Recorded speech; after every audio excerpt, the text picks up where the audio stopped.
Alright, what it do, guys? It's your boy, Jarrell Durgan, aka Damblord. And before we get into this podcast, I'd like to ask that if you have the knowledge of the whereabouts of 3 missing Pop-Tarts, that you please report them to me and or the authorities. Alright, let's get into it.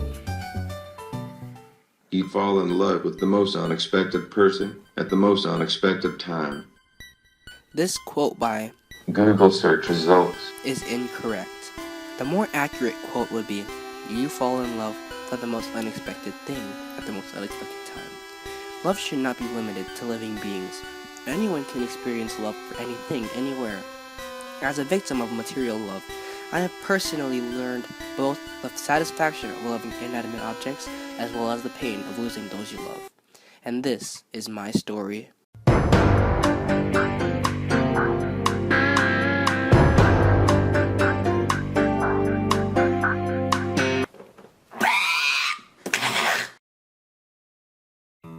Months ago, I was just a poor, starving boy with $7 in my pocket, looking for something to eat in the Savannah Quad during lunchtime, because the food was obviously poisoned. I was about to conclude my hopeless search when something caught my eye. There, in the lunch stand, were 3 odd blue rectangles lying around innocently. I began to head towards the stand when I was soon able to make out what the shapes were.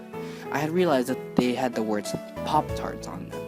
Fascination engulfed my hunger as I purchased the 3 Pop-Tarts from the stand and began to head to my 5th period class with the 3 items. Once I had gotten to class, I found myself with nothing to do, so I began to toy around with them as if they were cards. My peers questioned them along with my mental health as I started to treat them more as companions than as consumables. "Why don't you eat the Pop-Tarts already?" they said. "Why are you pretending that they are people?" they said. "What did you do to your hair?" they said, but not the Pop-Tarts. The Pop-Tarts did not question me. They did not try to change who I am. They did not tell me to stop asking for pencils or stop gagging in class. The Pop-Tarts let me be, and I appreciated them for that. As the class continued, I grew more and more fond of the 3 Musketards. I came to the conclusion of not eating them and instead enjoying their presence as comrades and not nutrients. It was then that the worst had come to be. My phone was on its deathbed at the 10% battery warning, on the verge of death. And so I went out to get a charger to save my boy. I dropped everything I was doing and went to go borrow a charger from a friend. I had gotten the charger and began to walk back to my desk when I realized something was wrong. Really wrong. I rushed back to my desk and then it hit me. My Pop-Tarts were gone. At first I thought I just put it in my backpack or under the desk, but after 10 long minutes of relentless searching, I had no other choice but to believe that someone had stolen.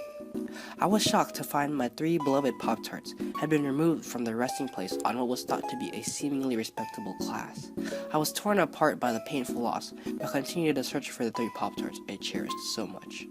I looked far and wide, asked every face I knew, but alas, the Pop-Tarts never surfaced.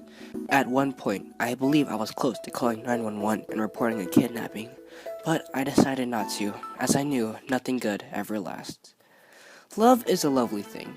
It can be the light of one's life, or the death of them as well. Romeo and Juliet. I had known this before, but I had not known that people were the only things one could love.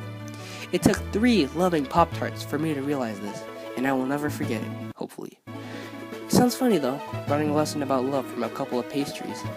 But I guess Pop-Tarts can also have pretty big pop hearts.